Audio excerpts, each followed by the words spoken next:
tingog. Kinsa man ang hari sa himaya, unsay atong itawag kaniya.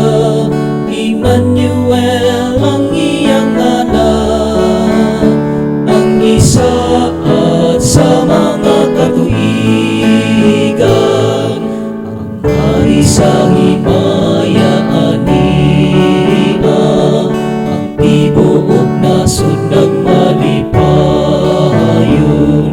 Abli ang gahaano ka nasurat, ipataas ang inyong mga tingog.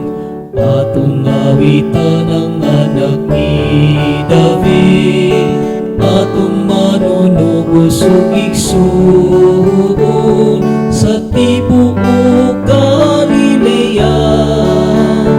Kaniya walay makasama, ang hari sa himaya ania, ang tibuok nasud nagmalipayon.